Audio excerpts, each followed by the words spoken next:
In the Pacific Northwest, the Pittsburgh Penguins were powered to a victory by Connor Dewar. Yes, Connor Dewar. Hunter and I are going to recap the game against the Kraken and more right after this.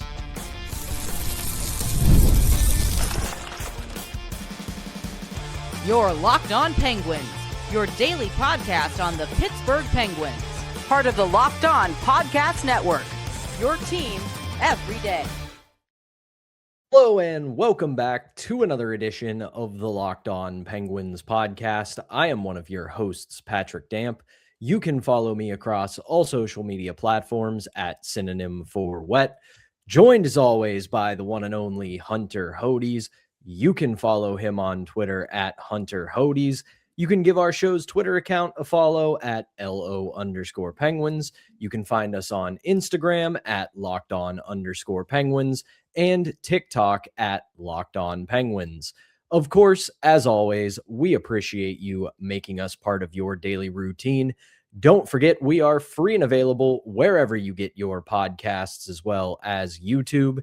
Plus, if you follow us on YouTube, which you should be, make sure you've hit the notification button so you can be among the first to know when we drop our daily Monday through Friday episodes. A big victory for the Pittsburgh Penguins on Monday afternoon, 6-3 over the Seattle Kraken. And like I said in the introduction, you got to be able to tell your kids, your grandkids, your nieces and nephews where you were on January 19th for the Connor Dewar game. He gets 2 goals, a shorthanded goal and an empty net goal, and just genuinely played arguably one of his best games in a Penguins uniform. And the Penguins, credit where it is due. I said it during the game, Hunter. The Seattle Kraken are the kind of team that, while they don't have any real true game-breaking talent, they've got some very good players, but you look at that roster, you don't see a ton of superstars, if any. They're the kind of team that just grinds you down. They are persistent. They never back away. They keep pushing. And we saw that against the Penguins. And to the Penguins' credit, they kept pushing back and they were able to come out with a clean 2 points in what was a very, very solid effort. Yeah, there were a few times in the second period where I felt like the defensive effort was a little bit lackluster, where Seattle was kind of pushing them around a little bit. But once Brett Kulak got his goal to really respond, Pat, after Seattle tied it, the tide for that game completely flipped. Like, the Penguins were outplaying Seattle for most of that game when they had a lead. Seattle pushed back to tie it. Again, they were stringing together some really nice shifts in the Penguins zone. And that's when I put out the tweet where I'm like, hey, Seattle's not good offensively. Let's try to clean up a little bit defensively here. Once Brett Kulak gave them a 3-2 lead, they did exactly that. And the Penguins got back to basics and they skated them, it felt like, right off the ring. The Penguins were the better team. When you look at this overall 60-minute effort in this one, the 5-on-5 metrics were very much there, that the Penguins had 62% of the shot attempts, 56% of the high danger chances, and 60% of the expected goals. They did a really nice job getting to the front of the net, but also there were some chances that went in this game that weren't even high danger, Pat. They were kind of low to medium danger that really weren't going in during the streak, Pat, where the Penguins were really struggling to score goals. So it was nice to get that type of game out there. Yeah, the Penguins still had some good high danger opportunities, but they were also getting opportunities that were going in the net, like Justin Brazeau's goal, for example. That came from pretty far out. It's nice to see that type of shot go in every once in a while. Really nice shot there from Brazeau. Nice seeing Parker Wotherspoon. What a cannon from the point. I touched on Brett Kulak.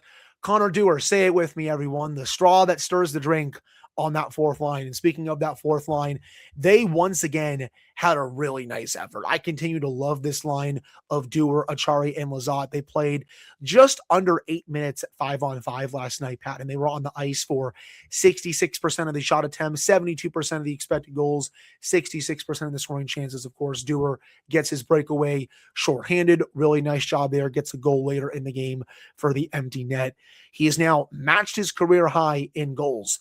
You know, that trade for some people was kind of thought as an afterthought, myself included. I remember when they made that trade, Pat, I was like, okay, they're bringing in this young fourth liner who has had okay numbers in the past, but nothing special.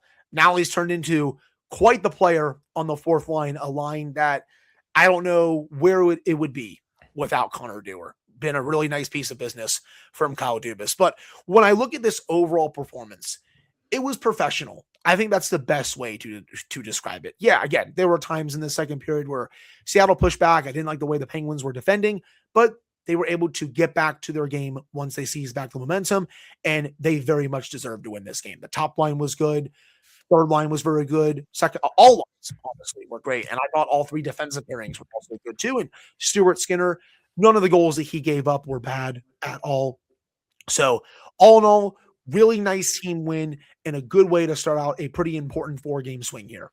Yeah, that's the biggest point. Is we talked about it on Monday that this is a very crucial road trip for the Penguins with how much they're going to have to do after the Olympics, and keeping themselves in the top 3 in the Metro is going to be extremely important, because it really does look like that the Atlantic Division is going to get 5 spots. And the way you get into the playoffs as a Metro team is finishing in the top 3. So this is a really good effort to keep that going, because very briefly before the Islanders got a win on Monday night, the Penguins slid up to second place in the Metro, but they're back down to third, but they're still holding on to a top 3 spot, which is very important. You brought up the fact that they were getting some puck luck, which I would agree with that sentiment. A lot of pucks were going in that shouldn't. I mean, Kulak and Wotherspoon both go top shelf from the point. So that's not something you see every day. I agree to an extent that the defensive effort for a little bit in the second wasn't all that good. I also relate that back to the fact that this is a Seattle team that just doesn't go away. They were going to push. They were going to play hard. They always do. I liked the fact that this team responded. That has been not so much lately, but in spurts this season, a problem for this Penguins team. They get pushed after a good start, and then they crumble. Now, for the last month, that has not been a thing. But when they went through that really rough stretch a few weeks ago, or about a little over a month ago, I should say, that was the biggest problem. It wasn't that they were doing anything X's and O's wise that was negative or a fatal flaw. It was just things would go well, the other team would push back, and then the Penguins crumbled. Yesterday afternoon, there was pushback. Less than a minute later, Kulak breaks the tie, gives them the lead back, and the Penguins never surrender it the rest of the game.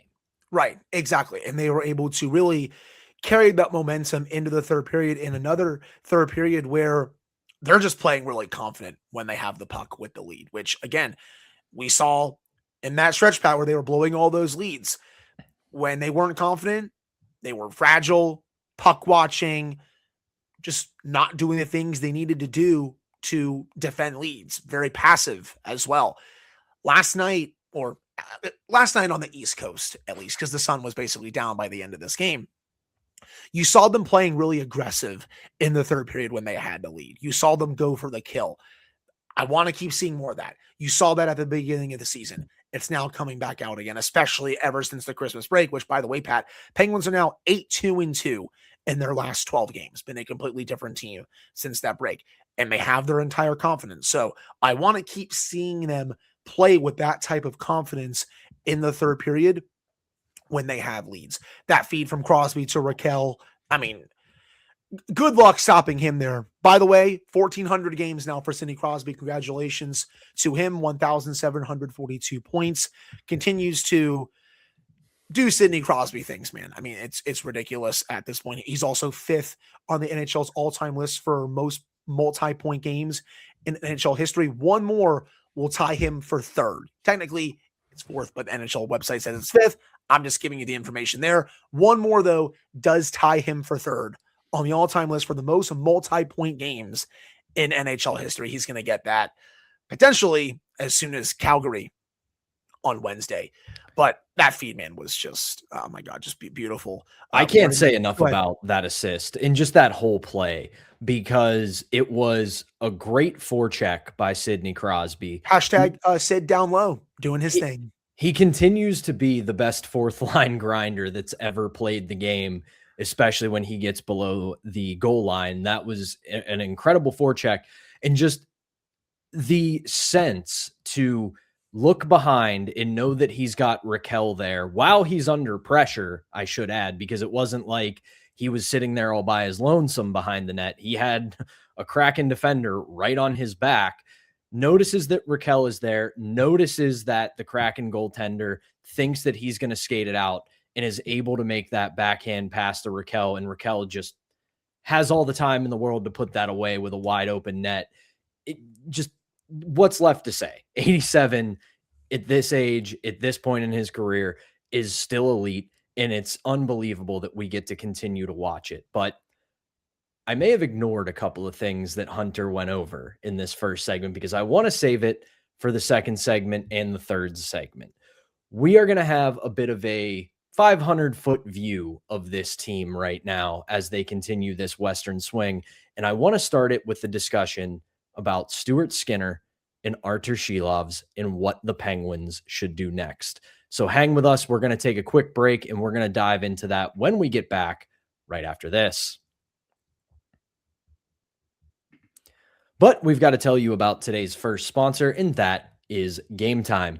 There's nothing like being near the ice during hockey season. The speed, the hits, the atmosphere, it's totally unmatched. Watching at home, it sure is great, but being in the building is a completely different experience.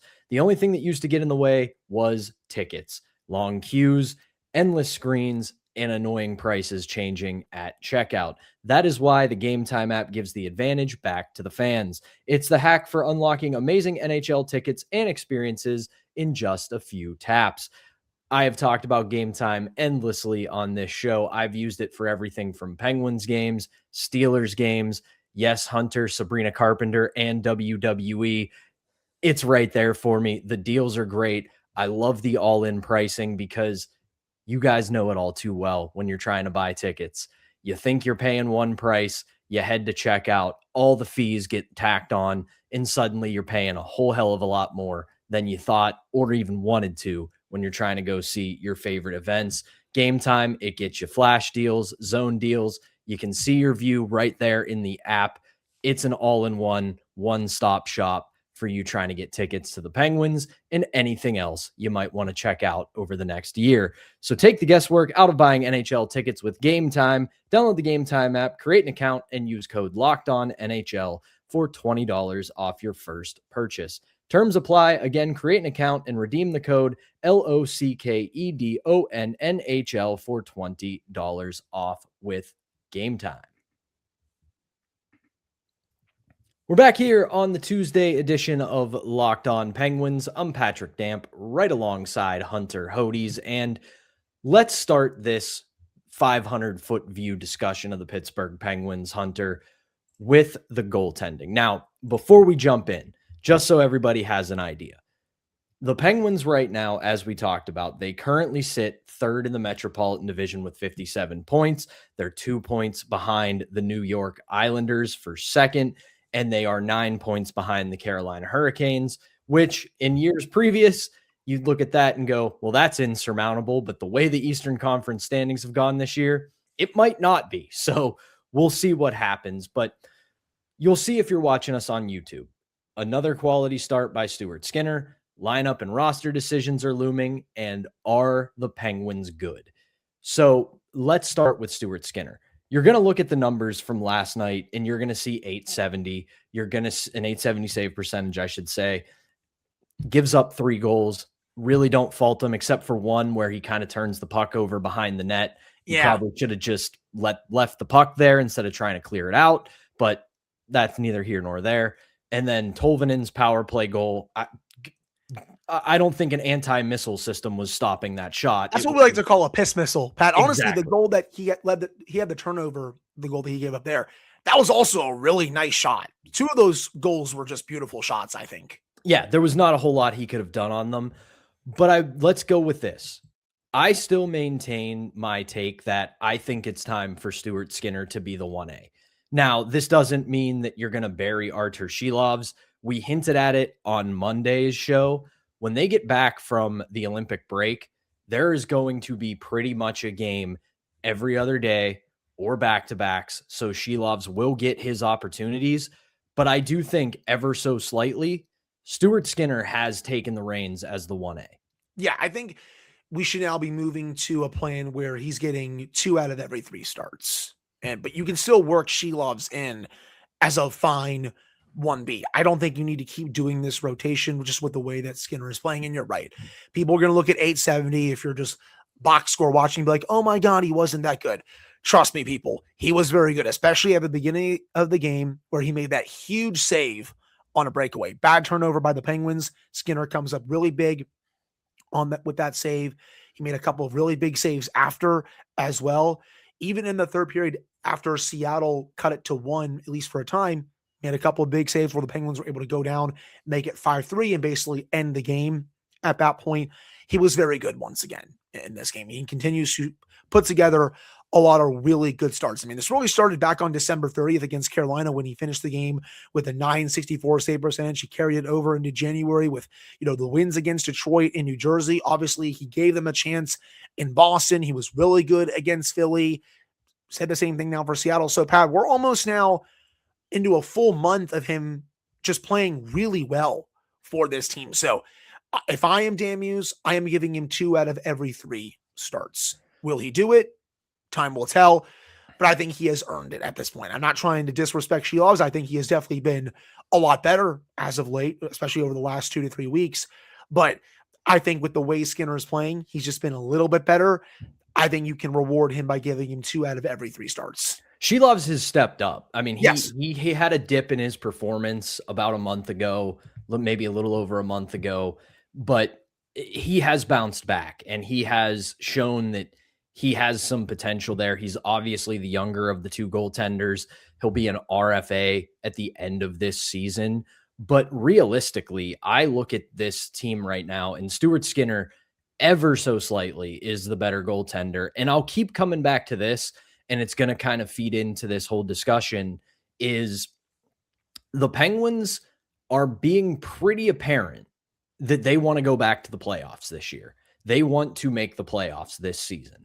And if that's your goal, I think right now Stuart Skinner gives you the better chance of returning. Doesn't mean that Arturs Silovs can't do it. It doesn't mean that he can't pick up the ball and have a run of really quality starts, because that's what he's done the last couple of weeks. But I think ever so slightly, Skinner has been the better of the 2 goaltenders by just a little bit. Another thing that's looming is we kind of missed this, is that Rutger McGroarty is back in Wilkes-Barre Scranton. He's going to get a little bit of conditioning time after he went down with that concussion. And this is going to be a really tough decision for Dan Muse, because you pull up Daily Faceoff, you look at this team's line combinations, you know that first line, it's not getting broken up. They have really rebounded over the last month in playing a good, complete game. They're also producing. Tommy Novak, Igor Chinnikov, as he corrected us, Tommy Novak and Evgeny Malkin, they really look like they've got something going, especially Gino and Chinnikov. They suddenly have chemistry. Yep. Kindle, Brazeau, Mantha, it's done well. I don't think it's worthy of being broken up, but really you look at the 4th line, who we cannot say enough about and how good they've been. You're not breaking up that 4th line. So you look at this and go, where does he fit? That's the question. And the 3rd line really needed that goal last night. I felt like they were doing a solid job of generating chances. They just couldn't finish. So when I saw Justin Brazeau get his goal last night, I was like, okay, they really, and I mean really needed that. But yeah, right now, Pat, with the way this team is going, with the way everyone is understanding their role, I don't know if I see a spot for him right now. However, things can change depending on what they do at the deadline. Does Kyle Dubas still move a pending UFA forward or 2? For example, obviously he's not going to move all of them. That would be, especially with where they are in the standings, that's not going to happen. But say he does move 1 or 2. Again, I'm just spitballing here. I think that's where he would potentially come back and line up. Same with Ville Koivunen. I think right now, with the way the team is going, probably not really a spot, but a lot can change over the next 6 to 8 weeks and all that. And we didn't really touch on this for Monday's game, but I felt like we kind of need to. The penalty kill continues to be rock solid for this team. And just real quick, I'll spend like a couple seconds on this. The biggest difference continues to be, the aggressiveness from last year to this year. They're not just sitting back and allowing free zone entries. They're pressing a bit higher, forcing quick decisions. And you saw that on display last night. I know Seattle had that power play goal in the third period, but that was a rocket of a shot. Really not much the PK can do there, but I'm really impressed by that unit. However, Pat, one small negative, power play is a little bit clunky, to say the least. Last night was not good against, a penalty kill that is flat out awful in this league. So I really think the Penguins are missing Erik Karlsson on that unit. I do want to see the power play be a little bit better. I was hoping second time would be just like the first time where I'd call out the unit. They'd play well like they did in Philly. Wasn't the case for this one. I still think they're going to be fine, but it's just a little bit clunky. But again, going back to our original conversation, I just don't really see a spot in the lineup for him right now, but I still think he's going to be called up at some point later on this season. I do too. I think that he is more valuable than he gets credit for. Yeah. He's nowhere near a completed product. He's still also going to be, I think, a big part of the team's future in terms of a player that can play in the middle six to top nine. Like, no one is out on Rutger McGroarty or anything like that.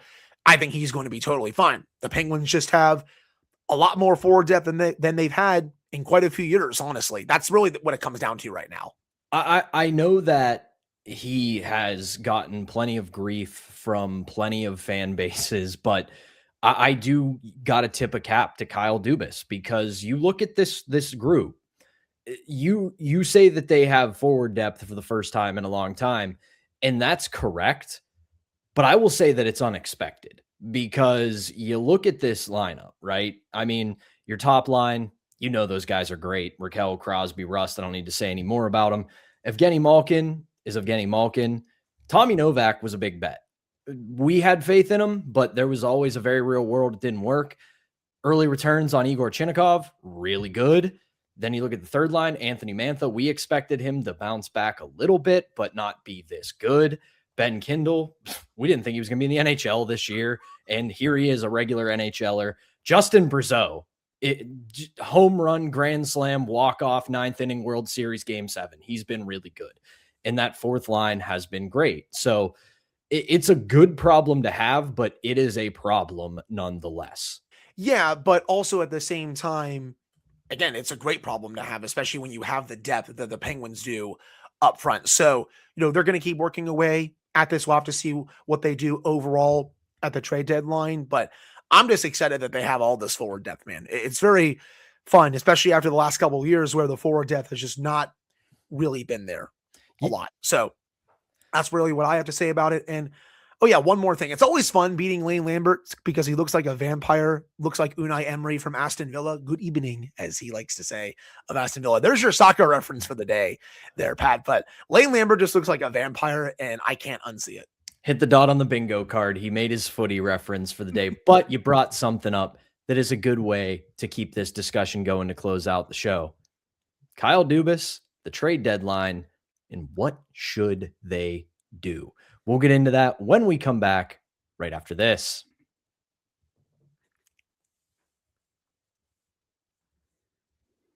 Closing out the Tuesday edition of Locked On Penguins, I'm Patrick Damp, right alongside my pal Hunter Hodes, and Kyle Dubas is going to have some really big decisions to make when it comes to the trade deadline. Obviously, we're rapidly approaching the roster freeze that will be in place as we get to the Olympics. So if he wants to make a move, he's got about a week and a half, 2 weeks to do it until the roster freeze goes into effect.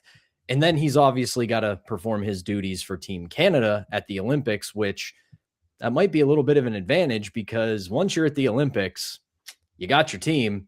You can just go talk to other general managers who might be on national team staffs and figure out what you want to do when you get back to the NHL. But I really look at this roster and this season, I should say, as some found money, because we had zero expectation for this team. Internally, they were always going to hold themselves to a high standard. That is what good organizations do. They always want to compete for a championship. even when you can look at the roster logically and go, they're not winning a Stanley Cup. But I think that if I'm Kyle Dubas, for the most part, I'm sticking to the plan. If a younger player becomes available that you think can be part of the future and you want to give up some assets for it, I would be for that. But buying anything, renting, I don't think you need to do it. This team is ahead of schedule, but that doesn't mean you need to get wide-eyed and start derailing yourself from a plan that at this moment is working.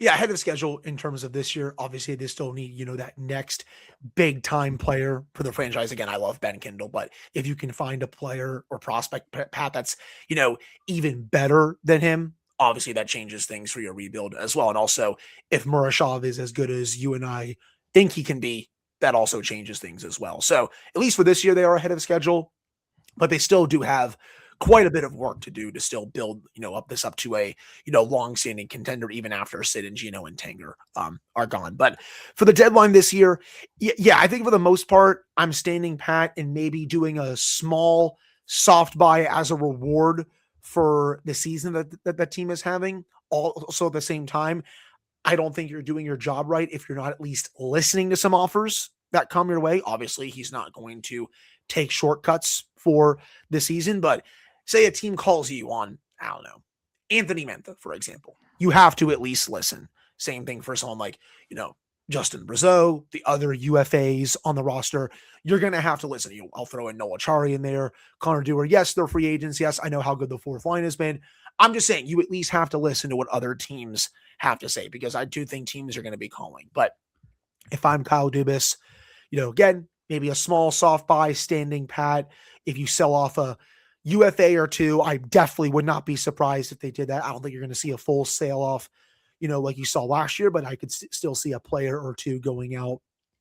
Also, someone like Kevin Hayes, for example, I could see the Penguins, moving on from him and having a different 13 forward in the locker room, for example, though I also know at the same time that the Penguins really do love Kevin Hayes in that room. So we'll see. But, he's not going to deviate from this plan. There's really no reason to. But that's really all I have to say on that. In terms of if they are good, I'll keep saying it, man. They are good enough to stay in this race for the rest of the season. This is going to come down to the final week of the season, I think. With how close the East is, it's going to be really close. Like I know it's the final 3 games of the season. Those are against Washington, man. I am really circling those 2 games that could make or break whether the Penguins get in the playoffs or not, just because of how close the standings are. The good part is right now they are in third with a little bit of a cushion. 3 points up on the Flyers, 3 points up on the Capitals with the 2 games in hand. You win those 2 games in hand, you're 7 points up on Washington. And you said earlier in the show, the key for this, you got to get a top 3 spot. The Atlantic is a lot more competitive than the Metro. If you can get that top 3 spot, that's the area you really want to focus on, because the Islanders, I like the season that they're having. I still don't think they are that good. I still think they're kind of there for the taking. I love Schaefer. Obviously, Sorokin is probably going to win the Vezina this year. If I had a vote, I would put Ilya Sorokin up for the Vezina, at least. But I still think that's a team that can be caught. And the Penguins, at least for a time, they did catch them. Right now, they have the tiebreaker over them too. So that's really where I the Islanders are in a very similar conceptually spot as the Penguins. They weren't expecting to have this kind of season through the halfway point, but they are. So you take what you got, you keep running with it. And to kind of tie it all together, one, I look at the Penguins and they've got nearly a 600 points percentage through 48 games. Yeah. More than half the season. I think at this point, you can say that they are a good team. Are they a great team? No, they're not going to be coming out of the East. I would be genuinely shocked if they even can win a playoff round. But again, you've got, I will also harken back to this. You've got some young players who, while they aren't going to be your franchise cornerstones, they are going to be contributors for your team for the foreseeable future.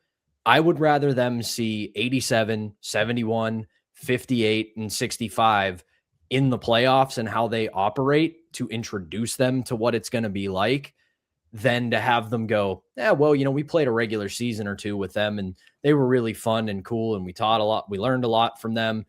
You want to see these guys at their apex, put them in the playoffs, and they'll learn very quickly that this is different. And I do agree with that also, especially for the younger players like Ben Kindle, getting to see him in the playoffs and a couple of these other younger pieces as well, or, whether that's Chinakov or even if McGroarty is potentially in the playoff lineup as well, Pat, just throwing that out there. That could only be good for their development. You get them in those really, really big high stakes games.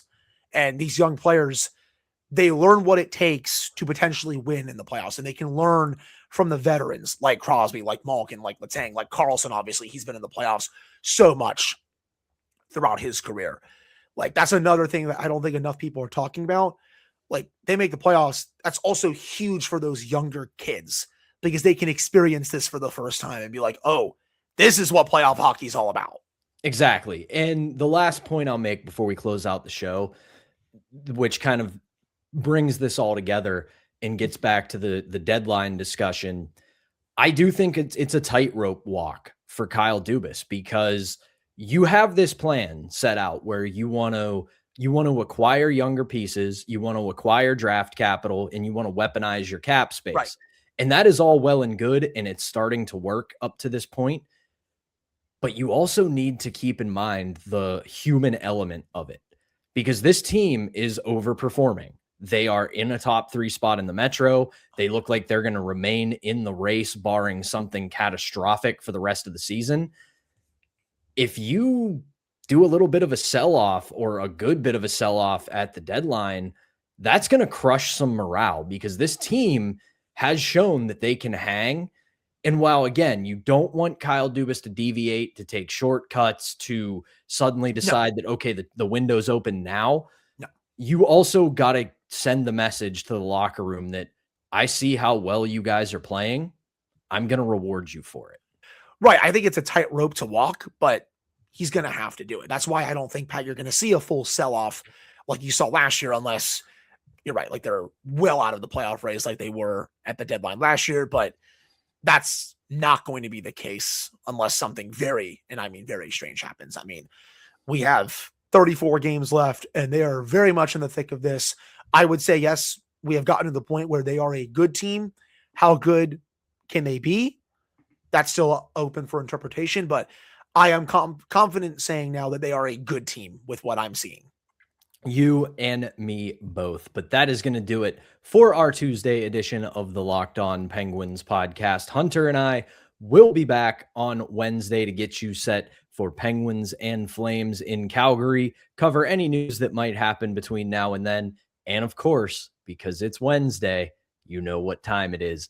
Warrior Helmet Wednesday returns where we give out our MVP of the week. But until then, for Hunter Hodes, I am Patrick Damp. Thank you as always for tuning in, and we will be back on Wednesday.